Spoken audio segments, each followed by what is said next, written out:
You always see in movies and stuff that putting a ring of salt in the ground is supposed to protect you from ghosts. But how high up off the ground can you get before the protection is no longer effective? If I put a big ring of salt down and then fly up in a helicopter, are the ghosts going to get me? Or does the salt produce a sort of anti-ghost cylinder that extends all the way up to the stratosphere? That's from ruminating about revenants in Richmond. And I mean, you're thinking purely terrestrially. Like once you get out into space, like up and down don't mean anything anymore. So like, how can you even know that you're still in the circle, so to speak? Well, and I would also say you're only thinking in the up direction. You have to think if you put the ring of salt on this side of the planet, on the other side of the planet, will that stop a guy? Like it's a beam. Why is it less able to stop ghosts through sediment, right, and molten core than it is, air? Is it maybe just that the ghosts don't like the smell of the salt? And so it's not even the shape. Like if you just pour some salt on the ground, a ghost comes near it and they're like, no, I'm trying to watch my sodium. And then they leave. I don't think it's the circle because this makes no sense. It's a blood pressure thing. Yeah, it's a blood pressure thing. Or I think it's so stupid. Okay. It's so fucking stupid that in literature and stuff, it's like make a ring of salt to protect you from ghosts. Hey, I have things to do. Yeah. How about this? How about I make a ring of salt around this ghost and go live my fucking life? Oh, that's right. Good. Well, how about he stays there and I put up a sign that's like, warning, dickhead ghosts, stay away. Don't fuck with.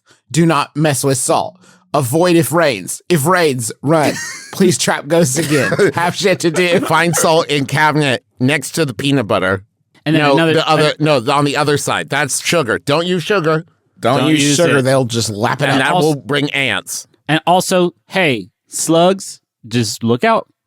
Slugs. Look out. This sign's for you too, slugs. Look out, slugs. They're good for your garden. You don't want to kill the slugs. Don't kill the slugs. Just trap the ghost. If it's a ghost slug, spare the slugs. Oh man, what if you drop some salt and it kills a slug, and then the slug's ghost comes out and he's like, "Well, fuck, no, I don't like this at all." Okay, hey Shark Tank, I've got $1 million idea. Okay. Salted belts.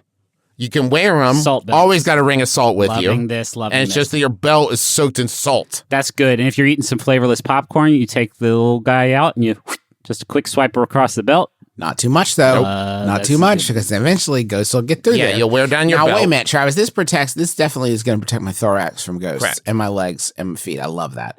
But what about my appendages? Salted bracelets. Salt bracelets. Oh, salt rings, okay. You're starting to play fast and loose with geometry. Okay, fine. A salted suit. The whole suit is jerky. Circular. Is it a circular? Ooh, jerky's this raises an interesting question. If a ghost comes into my house and tries to murder me, and all of my techniques that I learned in this episode are proving ineffective, if I run into the kitchen, can't find the salt, but I do grab a bag of Chex Mix, and I do a circle of that. Does the latent salt on the Chex Mix provide the necessary chemistry to make the ghost go away? Well, here's the good news, Griffin. I think it does, but even if it doesn't, it's going to start a conversation between you and the ghost. Yeah. And if the ghost is also a vampire, it's going to slow that vampire down because if you spill a bag of something in front of a vampire, they have to count it. Yeah. So they have to stop and count if it's like rice or grain or whatever, which I think Chex Mix pretty grainy. I think that's going to work. Sure. So that's going to stop Joey Chestnut and a ghost and a vampire. And those are my 3 biggest fears. So yep. I'm afraid a ghost come haunt me, make me do things I don't want to do. Afraid a vampire come eat me and my family's blood. And I'm afraid of Joey Chestnut come eat all the hot dogs out of my refrigerator. Because I'm going to save those for lunch. Yeah. I need those for the big cookout. I'm so glad that we're getting back to our core competencies of talking about ghosts and competitive eating. Yep. This really feels like a return to form. How many ghosts do you think you could eat, Justin? I don't know. I'm not Pac-Man.